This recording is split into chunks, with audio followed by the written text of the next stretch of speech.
My wife's calling. Sorry, we'll let people get in.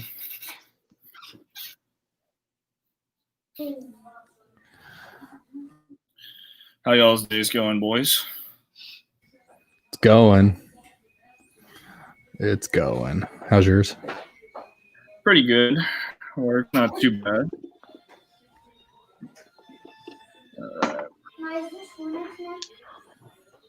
Y'all want to talk a little bit about GM first, or y'all want to just go straight to the head coaching? I'll be honest. I'm versed in some of the GMs, but I'm more on the coaches. But I mean, I can definitely talk. Okay, GM. well then we'll just go into the coaches. I only want Ozzie Newsome, so. Oh, Good luck. I think I'll be good with that. All right, got 6 people. We'll wait for a couple more. Everything else is a failure. Oh yeah. All right. And we got 9, so we'll start now. Hello, welcome back to another edition of LoneStar Football Podcast. I'm your host, Cody Johnson. My co-host, Cody, got caught up at work. He's going to be a little bit late. Well, we got 2 special guests here today. First one, Patrick Storm with the Texans Unfiltered. Pat, can you plug your Twitter for us if my followers don't already follow you? It's at Patrick Storm TU. Awesome. And then we got the host of Texans Unfiltered, or one host of Texans Unfiltered, James. I'm not sure your last name, James. Carlson, there we go. James Carlson. Plug your Twitter and then just your YouTube is Texans Unfiltered, just like that. Go subscribe to the channel if you don't already. Yeah, I think my @ this week is at Houston FB Pod Guy. You guys can follow me there, and then you guys can follow any writing on TexansUnfiltered.com. I have a piece coming up about this exact situation that we're talking about tonight, and thanks for having me, Cody. Awesome. Yeah, thank you y'all for coming on. We should have Ruben with 713 Houston Sportscast joining us later as well, but we'll get into it.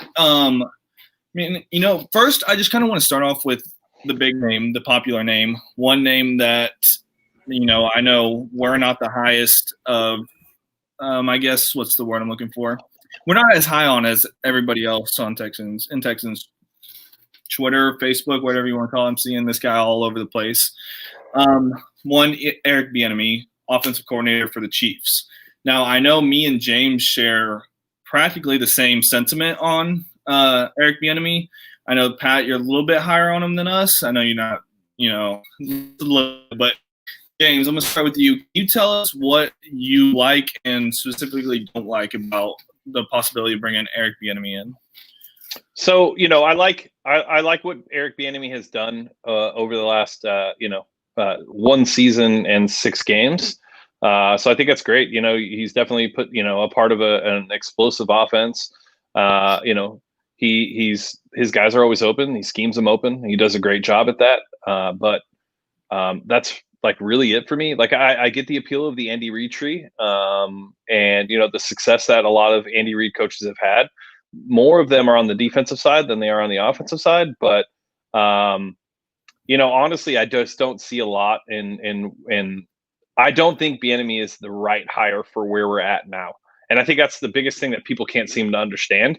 That if we had the infrastructure and the players in place to take on a coach like Eric Bieniemy, then I would say, okay, this makes total sense. But right now, that's not the case. Like we're in not a full rebuild because you have Deshaun Watson at quarterback and you have 2 tackles. But outside of that, this entire offense is pretty much gutted. And when I look at or just the roster in general is gutted, not even just the offense, but and you have no idea what it's going to look like next year. And all the trade rumors that are happening right now regarding the wide receivers, there's just a lot of unstable aspects to this roster that don't make me feel confident about bringing in a guy who's 53 years old, has been coaching for over 20 years, but hasn't had any success at any given time in the NFL outside of the last year and a half. And if you honestly want to be extremely critical of it, you can look statistically and say that when he took over OC and had Patrick Mahomes, the offense actually statistically took a step back compared to where it was with Alex Smith. So, I get the appeal. I understand why people like Bieniemy. But like if I'm looking at a head coach, I'm looking at somebody who's had a successful track record everywhere he's gone and has made improvements. That's what I'm looking for. I'm not looking for somebody that is just there, that has success because of offensive weapons or whatever it would be. So I'm just not a fan of Bieniemy. I understand why people are, but if you expect him to come here and mimic what he did in Kansas City, you're going to be up for a rude awakening, in my opinion. Exactly. And here's my thing. Everybody, or I say everybody, but a lot of people want him to come in and essentially turn us into the Kansas City Chiefs offense. Just run that similar system. We have the speed guys, whatever. It's just a big thing for me is even if this offense is exactly the same as it is right now next year with Eric Bieniemy, say there's no turnover on the offense with the wide receivers, say it's Jordan Akins there at tight end still. I don't see this roster as a Kansas City clone, essentially. I see this team more weapons-wise as a Los Angeles Rams. Who's to say that Eric Bieniemy is going to run the same exact – or be able to adjust his system to what we have player-wise. Y'all get what I'm saying there?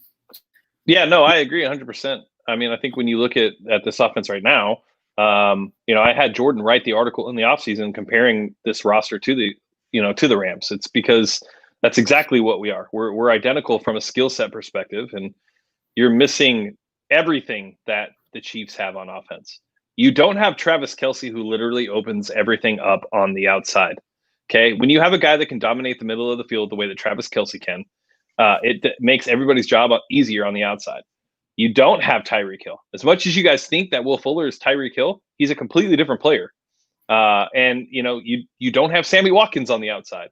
So you also don't have McCole Hardman, and you don't have, you could keep going. You don't have Clyde Edwards-Helaire. You don't have Damian Williams. So it's like, I understand the concept. I get why people think it. And it looks easy on paper to say, oh yeah, he can just bring the Chiefs offense on over.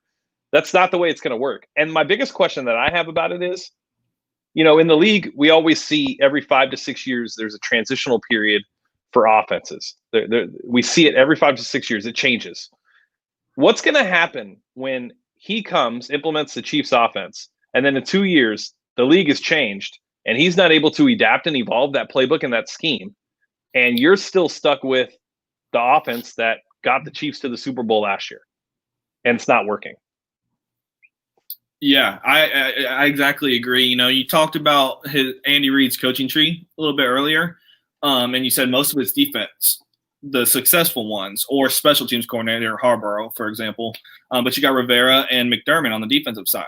On the offensive side, just to kind of make a comparison, you got Matt Nagy, who's been, I say average. I think the mainstay of that team has been defense.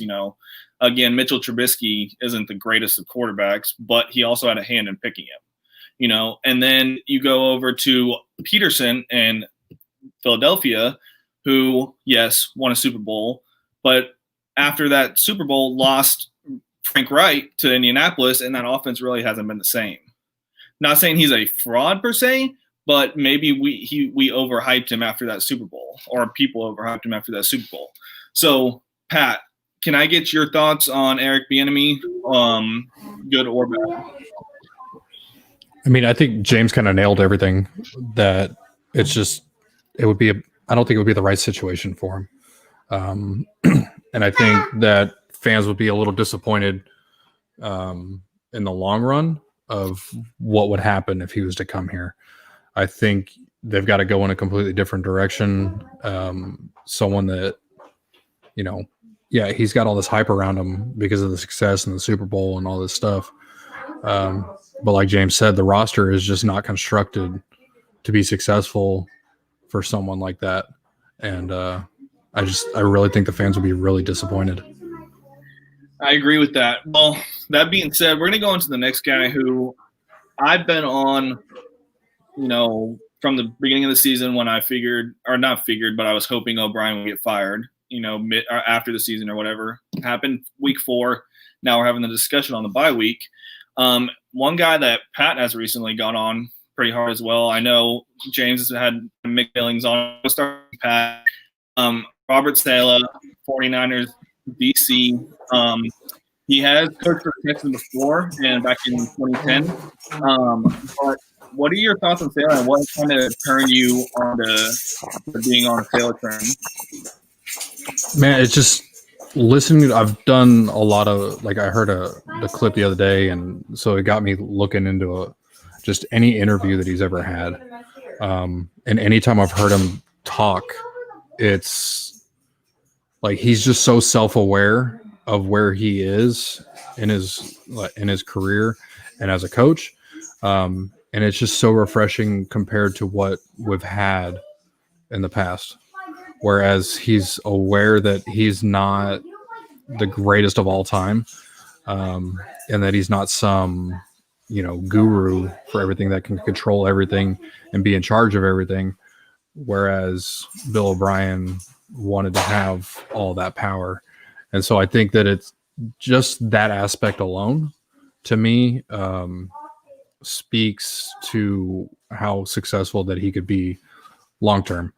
But also just seeing his passion and the excitement that he brings on the sideline and the way the players react to it.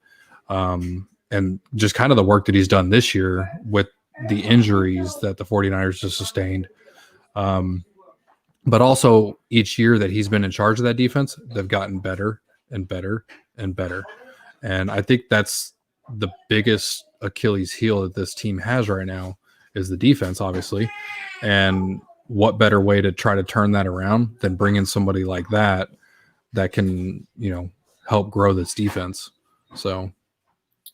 Yeah, I mean, that's been a lot of my sentiment, throughout this whole process was bringing a defensive guy. I'm not saying the defense has to be absolutely catered to, I guess the word I'm looking for, but it needs to be the main focus right now. Because I trust Watson to be able to run an offense if you have a competent OC, at least over there on the offensive side of the ball. Now we can talk about who he might bring in a little bit, but it's just and I'll let James get into it because he was kind of skeptical on him as a coach because of the talent he had. But I just think with right now how he's playing with 8 defensive starters missing, how he's coaching, with 8 defensive starters not on the field, and how he was able to hold the Los Angeles Rams, to 16 points and right around 300 yards total. Then that's the number 5 offense in the league going into that game, and hold them to that is very impressive to me, considering he has all those guys missing. We can go back and look at team to move around Arik Armstead inside and out. Buckner moving him around the defensive line. D Ford running a 4-3, but standing him up as an outside backer because that's what he's more comfortable as. It just shows me he's not necessarily rigid in his scheme. But James, I know you were a little bit skeptical when we first talked about Saleh. I know you kind of grew on him a little bit. Not your favorite, of course, but can you talk about Saleh for a minute? Yeah, I think I dislike Saleh for the reasons that everybody likes Saleh or Sally or whatever the hell his name is. Oh, yeah. I don't put into anything a rah-rah guy. I could care less about pep talks, emotions on the sidelines, because sure, the players like that, but they like that from Harbaugh too. And then after 3 years in San Francisco, 4 years in San Francisco, it became too much. They didn't really care. And they didn't buy into the pep talks anymore. They didn't buy into the hoorahs on the sideline. They all started to turn on Harbaugh. And he was very similar to the way that Robert approaches the game.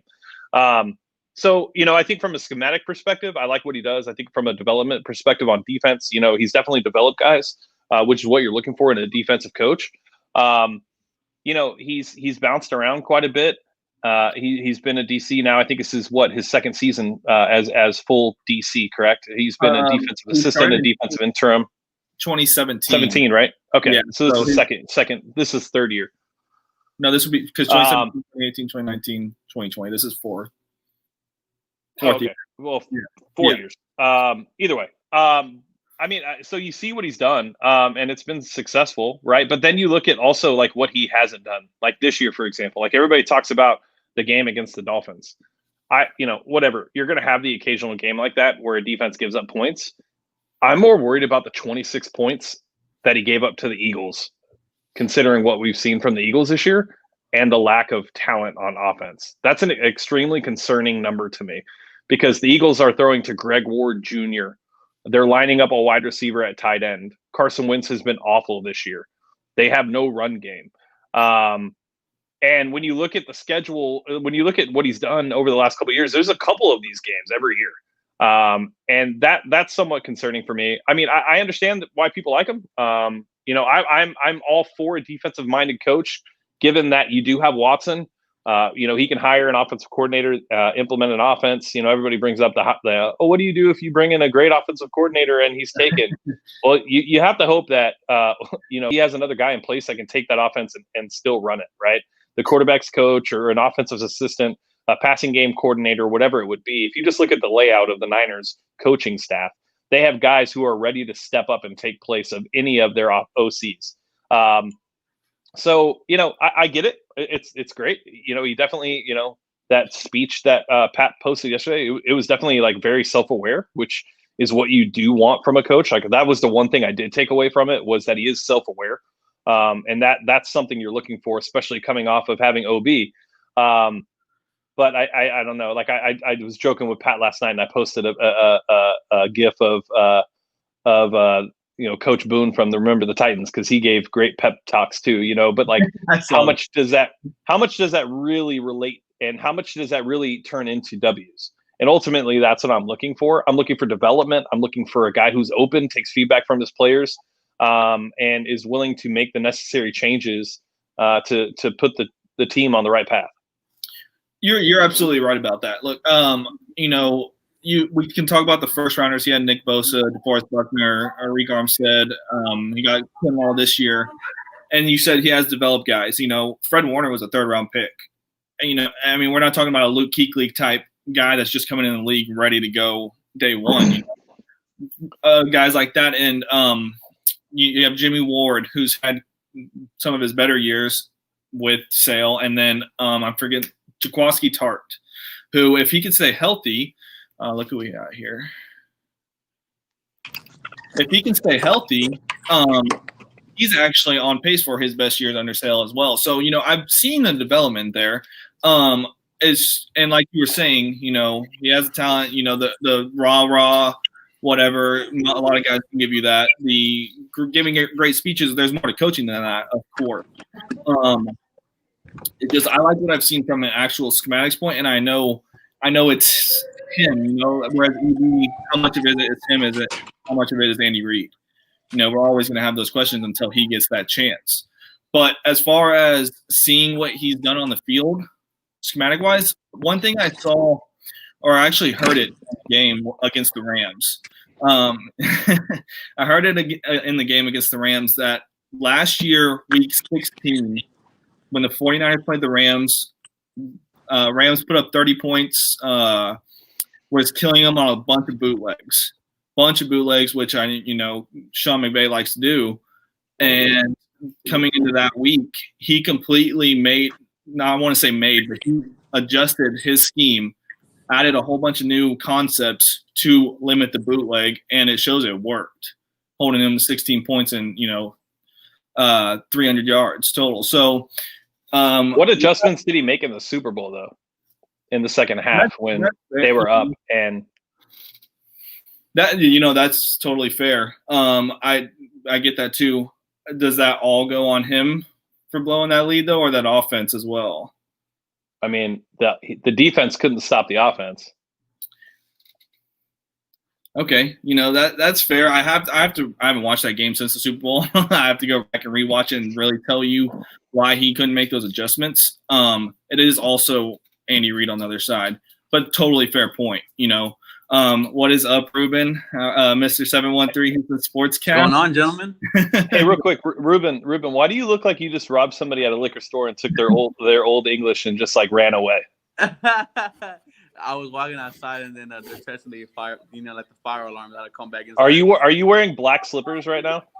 Oh no, I'm wearing like house shoes. Oh, okay. So, Vapor Max, cool. Real quick, I saw a comment. Someone asked if we hire him for head coach, who would we get as OC? The first thing that comes to mind is Mike LaFleur, the passing game coordinator for the Chiefs. I'm sorry, not the Chiefs, the 49ers. He was a assistant with the Browns in 2016, I believe, and then Shanahan put him in 2017 to the Falcons, and then he followed him to the 49ers, and actually has grown pretty fast. Another name is Mike McDaniels, the run game coordinator, who I need to look into a little bit more, but I have heard good things about him. So that's it. Ruben, since you're late, can you give us your thoughts on – let's start with Eric Bieniemy real quick. So I was first very high on him. When you look at I was very high. I mean, I was the EB stan, right? I was like, it's gonna be EB or bust. And then after hearing what you guys, and really opening, I thought this dude is gonna take Deshaun Watson to the next level. But then, hearing what James was tweeting about and you as well, is like how much of it is actually Andy Reid, how much of it is, his game plan. And then, if you look at, he has probably one of the best quarterbacks, in the NFL, maybe of a future, like potential Hall of Famer, of great tight end, a great wide receiver. Just, it's how much of it is really EB. And then when I got to that, and I was like, okay, well, maybe he's not going to be the right coach for Deshaun Watson. He's definitely a sexy, like a sexy hire. If you get Eric Bieniemy, everybody's like, okay, this team's going to do something. But is it the right one? That just remains to be seen. Yep, and that was pretty much all of our sentiments beforehand, if y'all missed it. Robert Sale, real quick. Sale, Ruben. Oh, Sale, he excites me as well. Patrick kind of has a hard on for him. He keeps on sending that audio of how he talks about what makes great coaches. He talks about having a great staff, and that's kind of not what Bill O'Brien did, right? Bill O'Brien wanted to control everything, whereas it seems like from Robert Sala that he wants to not only be a great head coach, but have great coaches around him and really delegate power and really delegate, let them do their job so they could succeed as a whole. So that's what really excites me about, Robert Sala as well. Awesome. Cool. Now we're going to get into the unconventional one James has in his background, if you can see it. Slim Shady. One, Joe Brady. It's Marshall Mathers. Sorry. I'm trying not to get on the Joe Brady train. It's Ryan Gosling, but either way, whoever you want it to be. Tell me he doesn't look like Ryan Gosling. He does look like Ryan Gosling, but Joe Brady does excite me. I mean, the Carolina Panthers should not be winning games. They should not be competitive. You have Robbie Anderson, who is now second in yards after the catch, one of the best wide receivers in the NFL. You have Teddy Bridgewater, who the Saints didn't want him, and now he's looking like a beast. They were out with McCaffrey, and they're a competitive team. And then some of it is head coach Matt Rule, but also Joe Brady's looking fantastic with that offense. And it only gets me thinking what he could do with a better quarterback with Deshaun Watson. I mean, that just excites me. It's kind of different from Bieniemy because he doesn't have the weapons. He doesn't have the head coach who is an offensive genius. And yet look at what he's doing with not subpar talent, but, Teddy Bridgewater's been on 3 different teams. Ronnie Anderson, they let him go in free agency. And yet that offense looks legit. Joe Brady excites me. A lot of people are kind of not going to know who he is. But if the Texans get Joe Brady, I'm all for it. I'm super excited for it. Exactly. Like you just said, a lot of people aren't going to know who he is. Before I get to you, James, he's young. Only 4 years in the league, I believe. 31. 3 years? But he was 3 years with the Saints or 2? 2 years with the Saints. Saints, right. So just one thing before I get to you, James, on Joe Brady is I've had the pleasure to talk to Matt Rule when he was at Baylor a couple of times. Getting to know him. Pulling Joe Brady from LSU was a huge move for him, and he, we can give credit for that offense because Rule is an offensive guy as well. To either one of them, obviously Rule gets credit, Joe Brady gets credit, but that man pulled Joe Brady to be his OC for a reason, and it's paying off right now, year one, with a team that was projected to have 3 total wins this season. So, James, tell us why you're in love with Joe Brady there. I think for me, when I'm looking at a head coach candidate, I'm looking at how they've elevated each spot they've been at and how they've adapted, right? So when you look at what he's done, like we should have done this. I should have went through Eric Bieniemy's resume so that people could understand like the concerns I have with Bieniemy. But with Joe Brady, like he was at Williams Mary College, which nobody knows about, right? Like he was a linebackers coach. Then he went to Penn State as a graduate assistant. Then he spent 2 years as the passing game coordinator and offensive assistant in New Orleans for the Saints. And then he went to LSU as a passing game coordinator and wide receivers coach. And now he's the OC in Carolina. Like small resume, small sample size. Totally understand like why people would be somewhat hesitant to be able to turn the keys of this castle to a young guy who hasn't really shown what he can do in the NFL. But to me, that's another reason why I want to hire him. That's probably one of the bigger reasons why I'd actually prefer to hire him is he is an unknown commodity. We really don't know exactly what we're going to get, but we know that wherever he's been on offense, the team has been better. He just won a national championship with Joe Burrow. He's over here making Teddy Bridgewater look like a top 15 quarterback, which I'm just going to be straight up honest. I did not ever think Teddy Bridgewater would be a top 15 quarterback, but statistically, he's a top 15 quarterback. And I think what you want from a head coach is somebody that's young, that understands the game and can bring their own nuances into an offense and build a scheme specific to the players on the roster. And that's what he had to do in Carolina. And ultimately, if that's what I'm like, if I can see you do that with a top 15 quarterback, I can only imagine what you can do with a top 5. And we're talking about a guy who, Deshaun in the last 3 weeks has been insane. I mean, he's number 2 in passing yards. He looks like a completely different quarterback now that the handcuffs are off. And if you could only imagine what he could do with somebody that has the offensive mind of Joe Brady. And I know that we don't need an offensive head coach to be able to let Deshaun do what he's needing to do.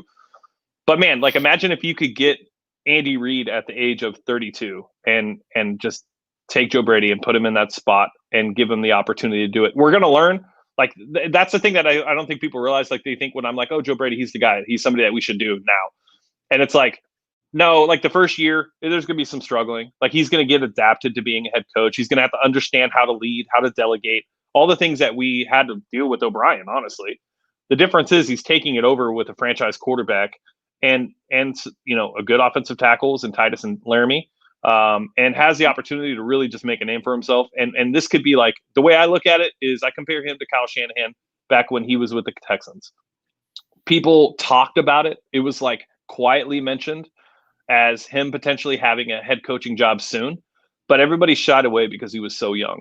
And now look at what Kyle Shanahan's doing at the Niners, and he's doing it with Jimmy Garoppolo, who's not a top 15 quarterback. He's probably a top 28 quarterback if you want to be honest about it.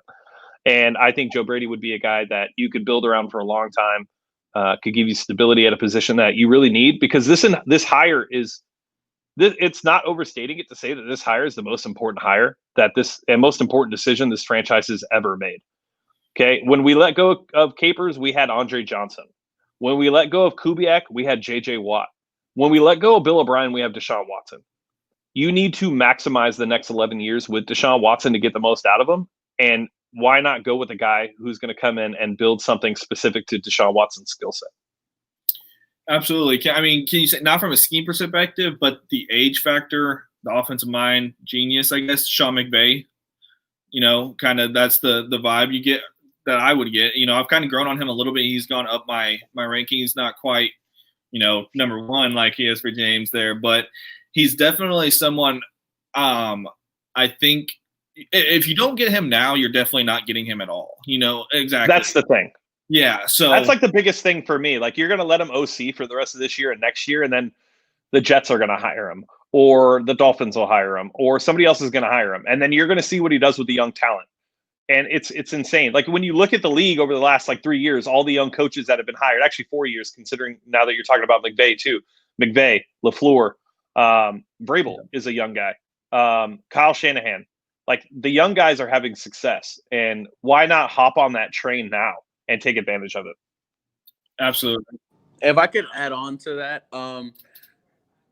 I think a young coach is what is needed, because a young coach is going to relate to the players, because they're, they live in a whole similar to a whole different area. It's going to be very hard for a player like Deshaun Watson to really mesh with a Bill O'Brien, like due to his age, or a Rag, like due to his age. Joe Brady's in his 30s. He's 31. He's still young enough. He's 31. He is going to relate to Deshaun Watson that no other coach can. He's going to actually relate to him, and then that chemistry is going to get together, and then that causes Deshaun Watson to buy in, and that's what gets you wins. That's what gets you playoffs wins, and that's what makes you go. I mean, Joe Brady excites me, man. He really does. And I'm like I mentioned the young ones, and I left out Cliff Kingsbury. For people that are wondering why, I don't think Cliff Kingsbury is a good coach. I don't. I think he flames out really quick because his offense is very gimmicky. It's very Texas Tech. It's not something that will last in the NFL. Eventually, it'll be caught up, and then, Cliff's going to be Cliff, right? He'll probably go be an OC somewhere or something like that. But with Brady, you're seeing different things. He's done it in the NFL already. He did it with Breeze, and those were the years. I think they were number 1 and number 2 in the league in offense. So it's a small sample size, but it's enough. And I'll stop talking because I've talked a lot. And Pat just shot me a text and told me to stop talking. So no, I didn't. So Pat, let me get your thoughts on Joe Brady. I'm not against it. I don't know. I think this team needs someone that has an NFL pedigree just because of the situation that it's in. And obviously Joe's going to have one after this season. So maybe he is the guy. And I do like the idea of having a younger coach, someone that can connect with the players on a little bit better level. And, like James has said multiple times, what he's done in Carolina has been, really good considering things. So yeah, I mean, I would definitely be okay with it. Real quick too, I think just to kind of touch on what Pat was getting at, because I get that. He didn't say it the way that other people have, but a lot of them are like, does he have the connections? Can he get you an experienced OC? Can he get you a great defensive coordinator? Can he build the staff properly? Ultimately, like I would think that he has some connections, right? To be able to, look at what he's done. Like he's been in the league before he went to LSU. So it's not like those relationships just went away. Those guys are still around the league. So he has connections. But on top of that, and we'll get into it later, but that's why the GM hire is so important, because those are connections that the GM can actually introduce him, have conversations with other coaches around the league, and can connect him with the people that he would need to be connected with. And that's a part that I think people tend to overlook. Everybody's focused right now on the head coach, and I totally get it, because we just had, Godzilla as a head coach prior to, right? So now, you're thinking about who that next guy is, but this GM spot is just as important. And if you get the right guy and you can pair him with Joe Brady, which they're saying that they're going to bring in the GM first, and then they're going to hire, the head coach, which is the right move. That's the smart thing to do. That's what you want to do. That's what successful franchises do.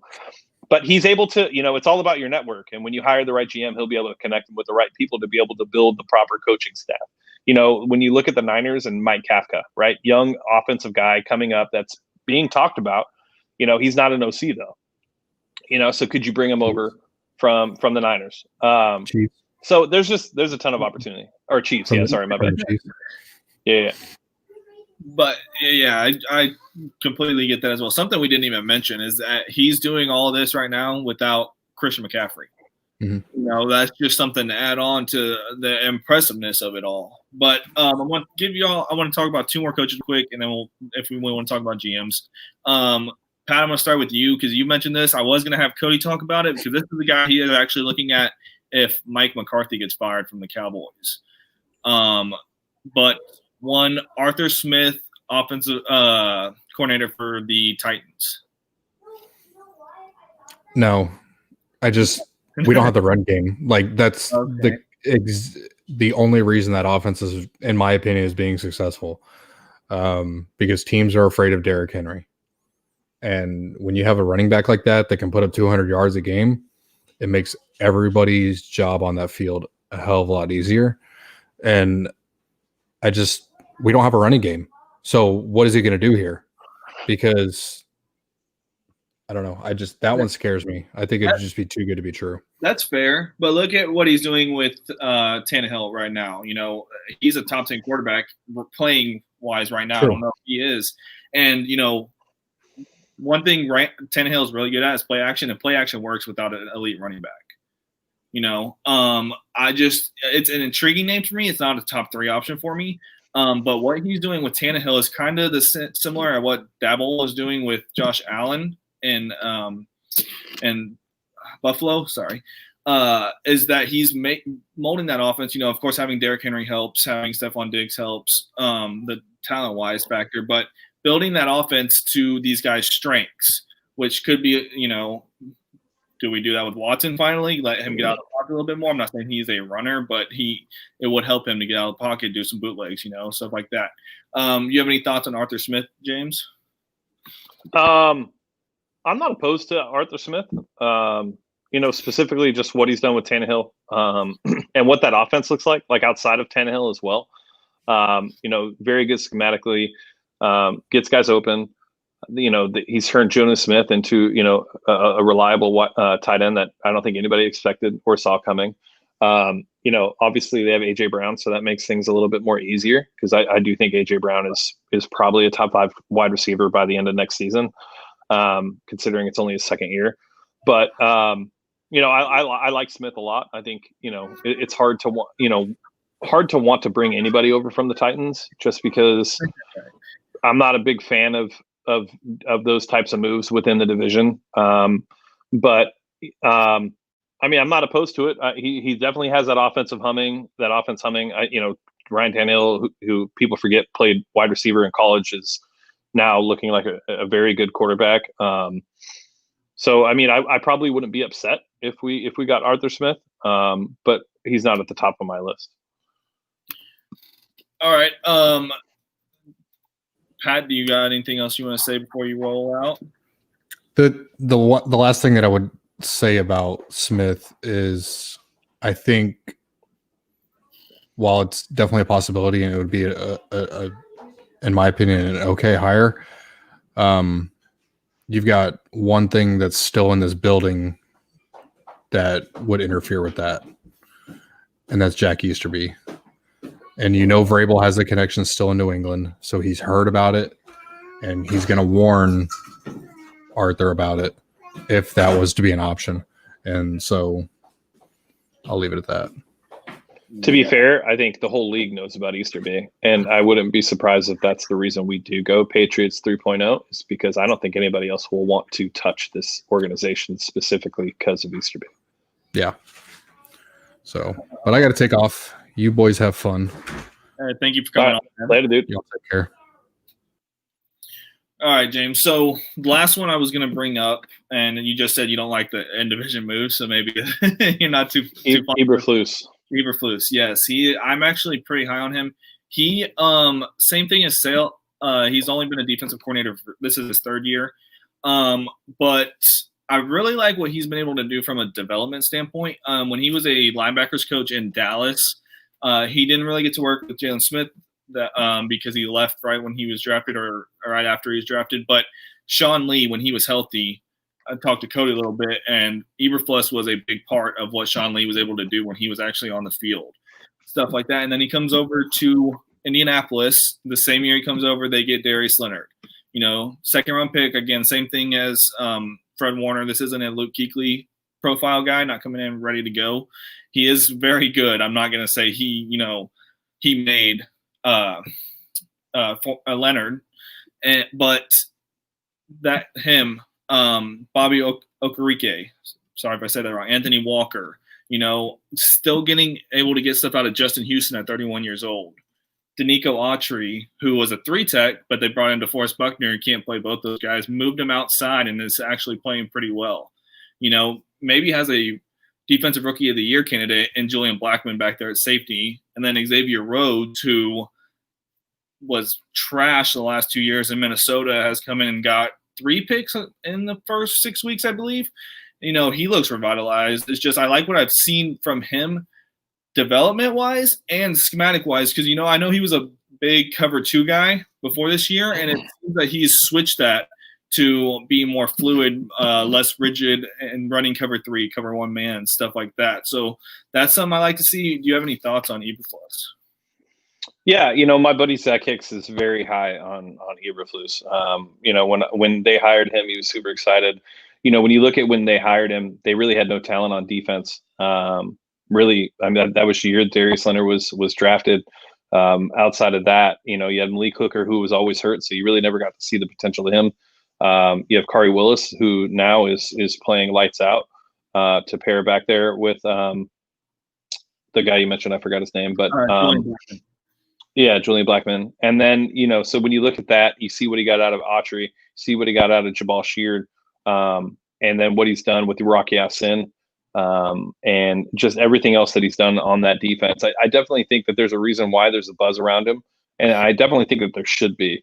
Eberflus has shown a track record of, outside of like what Saleh has done in the Niners, like he's developed some guys, but most of the guys he's had are first round talents.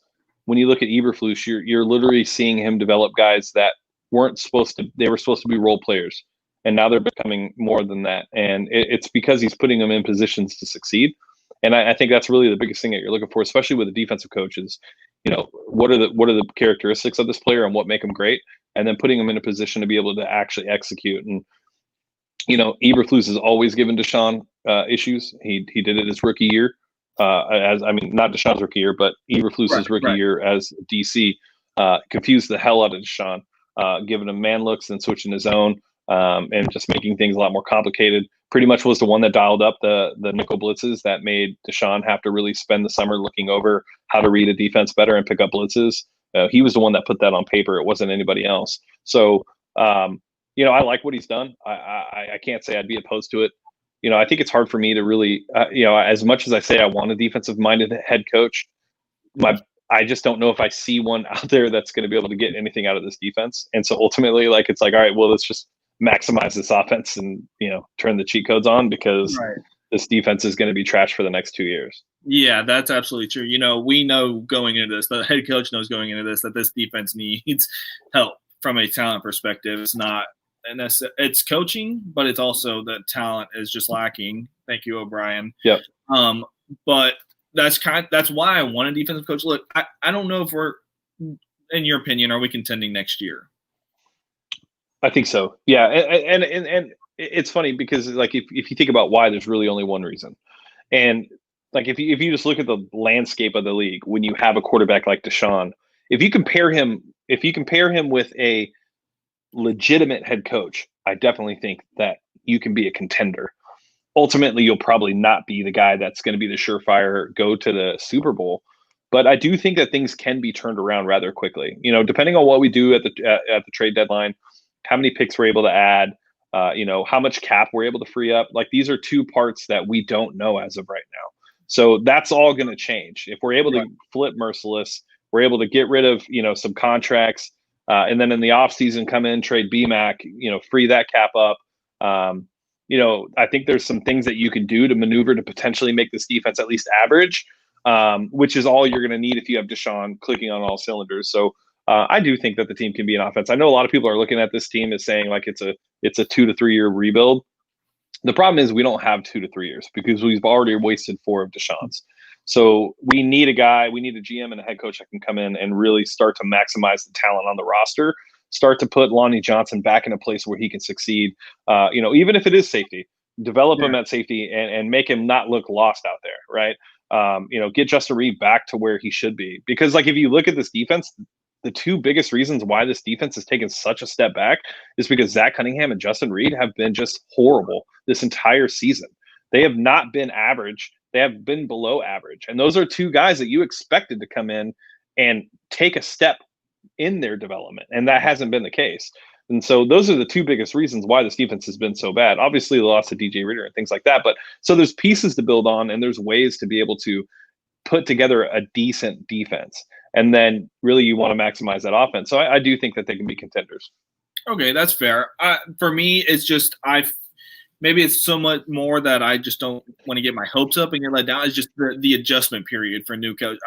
Some guys have been able to turn around rather quickly. Sean McVay, second year, went to the Super Bowl. I think Frank Reich, yeah. And then I know Shanahan, third year, went to the Super Bowl. So you can do it. It's just, and it's been done more so recently than it has been in the past. It's just I don't know. Sorry, one sec. I don't know if it's just that's going to be the way it happens for us. You know what I'm saying? Like, I just don't want to get my hopes up for contending next year, and then it's an adjustment period. It's an 8-8 season, something like that. You know what I'm saying? So, well, it's going to take time. That's why this hire is so important, right? I mean, and I always tend to be more on the optimistic side. I mean, you've listened and watched long enough to know that, like, I'm not one to come in and just bury the team, and like I try to look, because it's easier. Everybody finds a way to bash the team and destroy the team. It's harder to find the positives and ways that you could actually be okay. So yeah, but I totally get what you're saying. Yeah, but development, like you were just saying, is going to be huge because, like you said, Lonnie, Locke, Charles Omenihu, Justin Reed, Zach Cunningham. There's plenty of guys on this. TJ Hall, Jacob Martin. Yeah, exactly. That need that development that, under O'Brien, it just really wasn't there. Even a little bit. I think it was better under Kubiak, but still wasn't quite where you wanted it. But one more guy, real quick, because I see Angus. Angus. He asked about this guy a lot. I haven't looked much into him. The same kind of thing I think about with Eric Bieniemy. I think about Byron Leftwich. Bruce Arians runs that offense. Do you have any thoughts on Byron Leftwich as a dark horse per se? Yeah, I mean, I would somewhat agree with you. He is running Arians' offense, but he's also a guy who's been in Arians' offense as a quarterback too. Kind of puts him in a little bit of a different position than Eric Bieniemy. He got to play it and see it firsthand, so he has an understanding of what that offense should be and what it should look like. And so I wouldn't be upset with it, especially when you look at Arians' offense. Arians' offense is very downfield, attack heavy. And with the quarterback that we have, that's his best trait, is being able to attack downfield. So I wouldn't be opposed to Byron Leftwich. I will say this, I don't know. And it's funny, I'm going to say this because Joe Brady doesn't have the resume, but Byron Leftwich just doesn't have enough of a resume as far as, if you look at what he did in Arizona. I think he was there for Rosen. Yeah, he was there for Rosen. He got nothing out of Rosen. Yeah. Now that offensive line was trash, so that's a little bit different. But Deshaun, we saw even with Deshaun having a trash offensive line, he was still able to put up points his rookie year. So I mean, I understand it, but I don't know if that's enough for me. Like I don't. And then when you look at what the Bucs have on offense, like it's kind of insane. Gronk, Evans, Goodwin. Now, you have Antonio Brown. So, I think he needs to. I think he would have to do it for a couple more years for me. That's just my thought. I agree. I haven't looked much into him. It's just kind of the same thing. I just got to see more out of it. And again, how much of it is Arians, how much of it is Leftwich? I'm going to lean towards the Arians side of it. But is there anybody else you want to talk about, or if anything else you want to talk about before we cut this off? No, I think that's it. I don't think I really have any other head coaching candidates that the only other one is Josh McDaniels, which you already kind of touched on with the New England stuff. Yeah, I mean, I think here's my thoughts on McDaniels. I think look, if we're gonna go Patriots South 3.0, I don't know if McDaniels is as bad as what people are expecting. I think I do think that he learned a lot from being in Denver and right. Learning from his mistakes, because he did make a lot and he was super young at that time. He pretty much tied everything to Tim Tebow at that point. So I think that there's a chance that he really could be better. But I'm so opposed to going down the Patriots South path that I don't know if I can find enough in there to really believe that he's going to be the right hire. I love Nick Caserio. I really do. I think he's a great talent evaluator. I think I think he would be a great GM. I really do. And I know nobody wants to hear that because we just fired Bill O'Brien and he tried to implement all that over here. The difference is that Caserio is a big part of pulling the strings and drafting and scouting over in New England. And they do draft well. They do scout well. They're able to get guys and develop them in a way that most teams can. That's why they're typically contenders year in, year out. And this is the first year we're not considering the Patriots as a contender. And When you look at who Cam Newton's throwing to, it's almost impossible for them to be. But so I'm not upset at it. I get it. We're going to be fans either way, right? Right. And so we're going to have to buy in. I do think that Josh McDaniels would likely learn. I think Texans fans would have a reason to be optimistic in the sense that what he did with Cam for the first couple of weeks. You can see the change in the offense. There was definitely an adaptation made specifically for Cam. Yeah. Cam talks often about him taking in feedback and criticisms and just information on how he would like to run the offense and what he'd like to do. And so you saw him implement that. I think that's the one thing that I think if O'Brien would have done, we probably wouldn't be in the position that we're in from a coaching perspective. If O'Brien would have just listened to people around him and let them help guide what that offense should look like, we probably wouldn't even be having this conversation right now, because that was Bill O'Brien's biggest issue. From a GM side, that's another conversation. Right. But as a head coach, that's the issue that players had, and now I don't know. So it sucks. I get it, but at the end of the day, I don't know if it's if it's going to be bad. This will be the first time that if we do get Caserio and McDaniels, that the Patriots haven't had Caserio. I think he's been there 20 years or something like that. Yeah. He's been there for a long time, and so while everybody points at Belichick, we don't really know if Caserio is just as much, an instrument in that success in that orchestra. So it'll be interesting. Absolutely. I'm not opposed to it like most people. Right. And I kind of agree, and I'm not even going to say that Denver squad that he had was, world beaters. I think you had some pieces, but he did make a lot of mistakes, like you said. But so, Kubiak did too, and he had a Super Bowl now. So yeah, it happens. Like you just said, New England has left such a bad taste in my mouth with Bill O'Brien. That New England mantra, like you said, what did you say, the New England South or something like that? Yeah, Patriots 3.0. Yeah. So, but that's why I kind of want to stray away from all that. We need to get out from under that, in my opinion. But any closing comments from that you have for us? No, just look at this handsome man behind me. Recognize his face. Watch the Panthers, because you have no reason to watch the Texans, and just watch what he's doing with Teddy Bridgewater.